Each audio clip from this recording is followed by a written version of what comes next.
Dans un quartier huppé de la ville, là où les rues pavées semblaient soigneusement polies par les pas des privilégiés, où les maisons imposantes s'élevaient comme des témoins d'une richesse ancestrale, se trouvait la demeure de Marc Duval.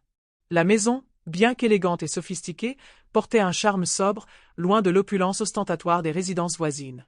Elle était le reflet de son propriétaire, un homme noir dans la quarantaine, dont le charisme tranquille et la stature imposante avaient toujours su imposer le respect, même sans chercher à se faire remarquer. Marc n'était pas un simple homme d'affaires prospère. Son parcours avait été marqué par des sacrifices, des combats constants contre les préjugés, et une volonté inébranlable de réussir dans un monde où sa couleur de peau représentait souvent un obstacle invisible, mais omniprésent. Pourtant, il n'avait jamais laissé cela définir qui il était. Il avait su s'imposer dans le monde des affaires avec une intelligence affûtée et une éthique de travail irréprochable, devenant ainsi un modèle de réussite et de dignité. Mais au-delà de son entreprise florissante, Marc avait choisi de s'impliquer profondément dans sa communauté. Chaque semaine, il passait du temps à mentorat pour des jeunes en difficulté, leur offrant des opportunités et des conseils que beaucoup n'auraient jamais obtenus dans un système qui tendait à les ignorer. Il était un père dévoué à ses enfants, une figure paternelle forte qui leur enseignait non seulement l'importance de l'éducation, mais aussi la valeur de la persévérance et de la dignité. Marc incarnait la grandeur non seulement par sa réussite, mais par son engagement à élever les autres. Son implication dans la communauté était bien connue. Les jeunes qui l'avaient accompagné étaient souvent les premiers à le défendre, à reconnaître en lui l'exemple d'un homme qui avait fait face à l'adversité avec une force tranquille. Marc ne se laissait jamais emporter par la colère, ni par le besoin de reconnaissance. Il était une pierre angulaire, solide et calme, construite non pas sur la facilité, mais sur l'effort et la résilience. Les voisins qui avaient pris le temps de le connaître le respectaient profondément, mais pour certains, il restait un mystère, une énigme dans un monde où la réussite ne semblait appartenir qu'aux quelques-uns qui en avaient les codes. Ce contraste entre l'apparente simplicité de sa vie et la profondeur de ses accomplissements était quelque chose que peu comprenaient. Un après-midi d'automne, alors que les feuilles des arbres se paraient de leur teinte dorée et rouge, Camille Lefebvre fit son apparition dans le quartier. Fille unique d'une famille de la haute société, Camille avait été élevée dans une bulle dorée, protégée des réalités du monde extérieur par les richesses de ses parents. Elle n'avait jamais eu à lutter pour quoi que ce soit. Son monde était fait de privilèges, de réceptions élégantes, de vêtements de créateurs et de vacances dans des destinations exotiques. Le regard des autres n'avait jamais été qu'un reflet de son statut. Pour elle, le monde semblait tourner autour de ceux qui, comme sa famille, possédaient des biens, du pouvoir et une réputation inaltérable. Mais ce qu'elle ignorait, c'était que la vie ne se mesurait pas seulement à ces éléments extérieurs. Elle n'avait encore jamais rencontré quelqu'un comme Marc Duval, quelqu'un qui, par son calme et sa dignité, dégageait une forme de pouvoir bien plus authentique que tout ce qu'elle connaissait. Ce jour-là, Camille était sortie de sa voiture de luxe avec son air habituel, légèrement hautain, pensant que la rue lui appartenait.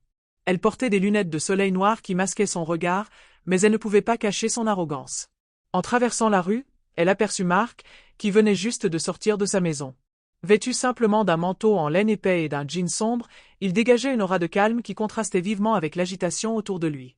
Camille le fixa un instant, puis, comme souvent dans de telles situations, elle ne put s'empêcher de commenter, cette fois avec une légère pointe de mépris dans la voix. « Vous, ici, dans ce quartier? Vous avez dû avoir beaucoup de chance pour être accepté dans ces lieux. Moi, je ne pourrais pas vivre sans ces privilèges. » Marc la regarda, son regard calme se posant sur elle comme une mer tranquille, mais infiniment profonde. Le silence entre eux fut palpable, presque dense, avant qu'il ne réponde. Sa voix, douce mais ferme, perça le voile de l'arrogance dans lequel Camille s'était enfermée. Les privilèges ne sont jamais la vraie mesure de la personne. Ils ne définissent ni la valeur, ni l'intégrité. Mais Camille, frappée par la simplicité des paroles de Marc, se sentit irritée et provoquée. Un sentiment inconnu, presque un mélange d'envie et de frustration, commença à s'insinuer en elle. Ses yeux, froids et distants, fixaient Marc alors qu'il continuait son chemin. Un sentiment d'injustice bouillonnait en elle. Comment cet homme, cet inconnu, osait-il lui parler de cette manière? Il avait osé la remettre en question avec une sérénité qui ne faisait que la mettre mal à l'aise. Pour elle, il n'était qu'un homme noir, un homme en dehors de son monde, un homme qui n'avait ni son éducation ni ses privilèges. Et pourtant, il semblait posséder quelque chose que Camille n'avait jamais connu, une dignité qui transcendait les apparences, une intégrité immuable. « Intégrité? Vous devez vraiment me faire rire, » lança-t-elle d'une voix tranchante, son arrogance bien en évidence. « Vous ne connaissez rien à ce que c'est que de vivre dans un monde comme le mien. Vous ne serez jamais à ma hauteur. » Ces mots frappèrent comme un coup de fouet, une tentative désespérée de rabaisser Marc à son niveau, de réaffirmer son propre pouvoir et sa position sociale. Marc ne réagit pas. Il se tourna lentement, poursuivant son chemin sans un regard en arrière. Il savait qu'il n'y avait aucune valeur à entrer dans un échange futile. Il savait que la colère de Camille ne faisait qu'alimenter ses propres préjugés, ceux qu'il avait toujours définis dans son monde doré. Il n'avait aucune intention de se justifier ou de se rabaisser. Ce genre d'attaque, bien qu'incisive, ne méritait aucune réponse. Pour lui, Camille n'était qu'une jeune femme perdue dans un univers où les apparences et les privilèges semblaient tout gouverner. Il ne la jugeait pas, mais il savait qu'elle ne comprendrait jamais la profondeur de ce qu'il avait à offrir, pas encore. Mais pour Camille, ce moment n'était pas simplement un échange insignifiant. Non, c'était un affront, une remise en question de son monde. Elle, qui avait toujours été au sommet, qui avait été élevée dans la certitude qu'elle était née pour diriger, ne pouvait tolérer l'idée qu'un homme comme Marc Duval puisse la défier sans se laisser envahir par la colère. Ce qu'elle n'avait pas compris, c'était que sa prétention ne l'atteindrait jamais, qu'il était un homme de principe bien plus solide que son éducation dorée. Mais cela, elle ne le voyait pas encore. Les jours suivants, l'incident ne cessa de tourner dans son esprit. Camille se réveillait parfois la nuit, agacée par le calme implacable de Marc, et l'idée qu'il puisse lui avoir donné une leçon de dignité la hantait. Elle décida qu'elle ne pouvait pas laisser une telle humiliation sans réponse.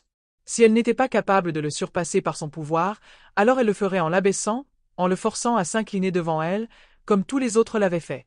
Quelques jours plus tard, un matin clair et sans nuages, Camille fit une visite imprévue. Elle s'était rendue dans son esprit à l'idée d'arriver chez Marc comme une conquérante, comme si son nom suffisait à ouvrir toutes les portes. Elle ne l'avait pas appelé, elle n'avait pas demandé de rendez-vous. Mais pour elle, cela n'avait aucune importance. Dans son monde, tout se faisait selon ses règles. Elle arriva devant la maison de Marc, un lieu de simplicité raffinée, sans ostentation mais pourtant imprégné de calme et de respect. Camille, elle, se sentait à l'aise dans le luxe tapac sans grave-l'œil, mais ici, tout lui semblait étrangement différent. Ce n'était pas l'apparence qui comptait, mais l'essence même de ce qui se trouvait derrière ces murs. Sans attendre the invitation, elle pressa la sonnette. Quand Marc ouvrit la porte, il l'accueillit calmement, comme s'il avait prévu sa visite, comme s'il avait vu au-delà des apparences et des motivations de cette jeune femme. « Bonjour, monsieur Duval, dit-elle d'un ton presque condescendant. Je voulais vous voir. Je suis certaine qu'il y a beaucoup à discuter. Elle entra sans demander, le regardant de haut en bas. Le hall était lumineux, l'intérieur sobrement décoré, mais tout était d'une élégance discrète, sans fioritures. Camille, en observant les meubles choisis avec soin, ne pouvait s'empêcher de juger. Elle s'installa sur un canapé en cuir noir, avec cette aisance détestable qu'elle avait quand elle se savait au sommet. Elle balaya l'espace du regard, jetant des jugements silencieux sur tout ce qui l'entourait. « Ce n'est pas vraiment mon style, je dois dire, dit-elle après un moment, ses mots tranchants comme des lames. Les murs, le mobilier, tout cela semble un peu, comment dire, trop simple pour quelqu'un de votre statut, non ?» Un sourire ironique se dessina sur ses lèvres. « Mais après tout, il paraît que vous aimez l'humilité, n'est-ce pas ?» Marc la regarda un instant sans réponse. Il savait que ces paroles n'étaient que de l'orgueil déguisé, une tentative de le rabaisser à ses yeux. Mais il n'en laissa rien paraître. Ce n'était pas le moment de se défendre. Il comprenait que Camille était un produit de son environnement, une personne qui ne savait pas que la richesse intérieure n'a rien à voir avec ce qu'on peut posséder à l'extérieur. Un silence lourd s'installa, et finalement, Camille se leva brusquement, comme si elle ne pouvait plus supporter l'atmosphère tranquille de la pièce. Elle s'approcha d'une étagère où reposait un livre ancien, un exemplaire rare de poésie, un souvenir de voyage que Marc avait cherché et acquis avec soin. Elle le prit entre ses mains, feuilletant les pages sans vraiment les lire, et, comme un coup de maître, lâcha, toujours avec un sourire moqueur. « Vous savez, ce n'est pas tous les jours que je croise quelqu'un qui joue à être quelqu'un qu'il n'est pas. Un homme comme vous, dans un endroit comme celui-ci, ça ne me semble pas crédible. » Les mots de Camille flottaient dans l'air comme des couteaux lancés à la volée. L'humiliation était là, subtile mais nette, une critique déguisée en simple observation. Camille, dans son esprit supérieur, croyait pouvoir le faire vaciller d'un simple commentaire, mais ce qu'elle ignorait, c'est que la certitude qu'il avait en lui-même était inébranlable. Marc, impassible, la regardait, ne flanchant pas sous la pression de ses paroles acerbes. Il n'était pas du genre à réagir à l'instant, ni à chercher à prouver quoi que ce soit à quelqu'un qui ne chercherait que ses faiblesses pour mieux les exploiter. Mais il savait, plus que tout, qu'il ne fallait jamais laisser passer une occasion d'affirmer son intégrité.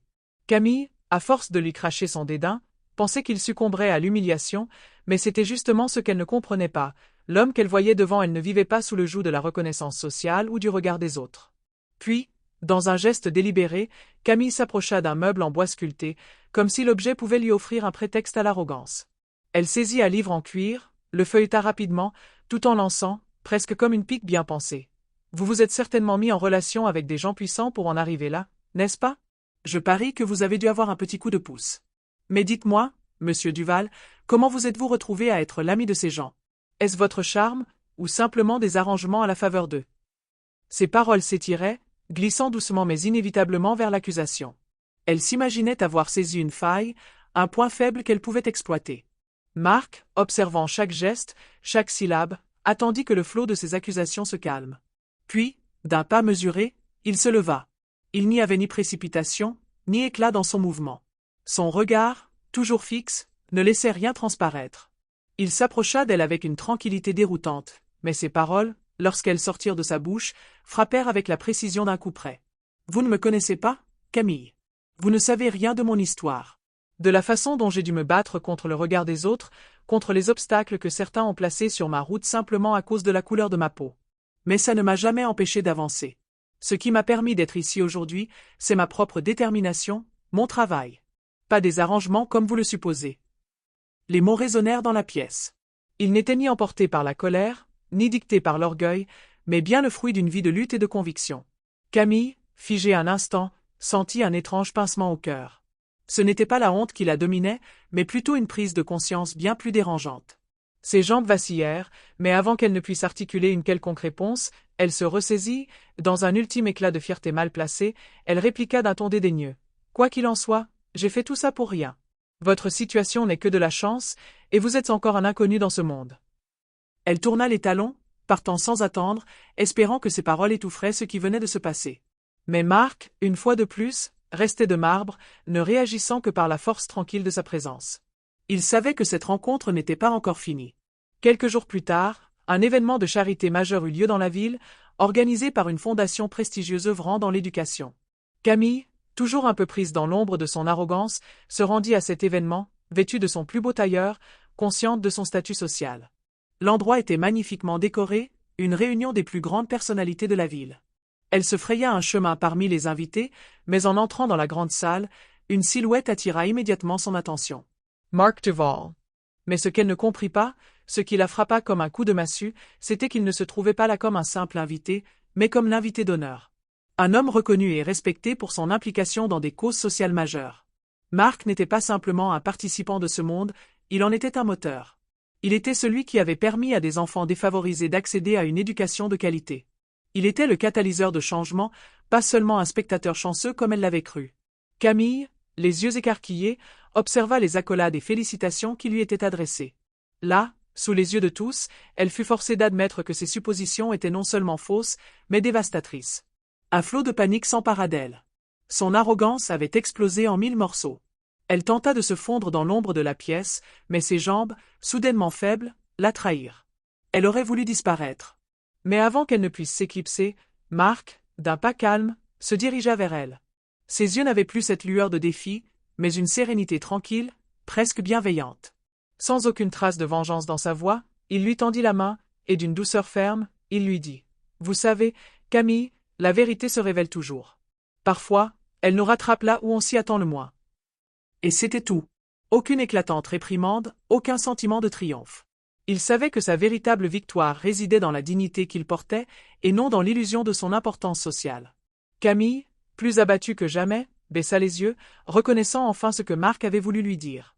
La dignité, elle ne se trouvait pas dans les apparences, dans les rapports de pouvoir, ni dans l'enflure de la richesse.